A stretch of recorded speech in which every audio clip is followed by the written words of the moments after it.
Hello, চলে এসেছি পুরনো একটা ভিডিও নিয়ে। কেন কি এই ক্লিপটা দেখে বুঝতেই পেরে গেছো যে ভিডিওটা কিন্তু পুরনো। আর ব্যাঙ্গালোর থেকে আমি অনেক দিন আগেই চলে এসেছি। যারা আমাকে ফলো করো, যারা আমার ভিডিও দেখো, তারা তো জানোই আমি অনেক দিন হলে চলে এসেছি, বাট এইটা তোমাদের সাথে শেয়ার করা হয়নি। তো ভাবলাম চলো আজকে একটু শেয়ার করি। আর দেখতে পাচ্ছ ভীষণ রোদ ছিল, কিন্তু আমি অনেক চেষ্টা করেছিলাম একটু ভালোভাবে তাকানোর, বাট চেষ্টা করেও পারিনি, এত রোদ ছিল। তো কোথায় চললাম? কেদারনাথ।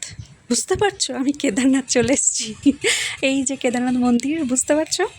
আর বাবাকে দেখো উঠেই চলেছে।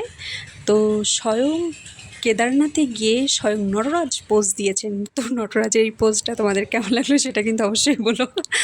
আর এই যে কেদারনাথে চলে এসেছি, এটা হচ্ছে যে মিনি কেদারনাথ। আর এটা কোথায় আছে? এটা হচ্ছে যে লালবাগে আছে। তো এখন আপাতত কেদারনাথ যাওয়ার কোনো প্ল্যানিং নেই। তো ভাবলাম চলো এই যে মিনি কেদারনাথে গেছি এটাই শেয়ার করি। আর এই যে ডগিটা কিন্তু ভীষণ শান্ত একটা পরিবেশে শুয়েছিল, আমি জাস্ট ওকে একটু জাগিয়ে দিলাম।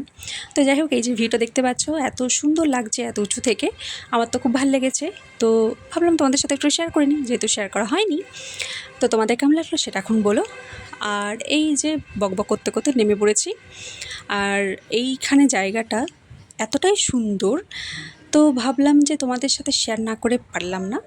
অনেক দিন হয়ে গেছে আমি চলে এসেছি, বাট দেখলাম যে ঠিক আছে চলো আজকেই শেয়ার করি। আর এইটা হচ্ছে যে লালবাগ, সেটা তো দেখে অলরেডি বুঝতেই পেরে গেছো সবাই। আর এই যে গ্লাস হাউসটা, এটা কিন্তু আমার ভীষণ ভালো লেগেছে। আলাদা করে কিছু সৌন্দর্য নেই, কিন্তু তাও দেখতে খুব ভালো লেগেছে। তো তোমাদের কেমন লাগলো সেটা এখন জানিও। আর আমার কিন্তু আরও ছোটো ছোটো অনেক কিছু ভিডিও তোমাদের সাথে শেয়ার করা বাকি আছে, তো আস্তে আস্তে শেয়ার করবো। এখন তাহলে বাই।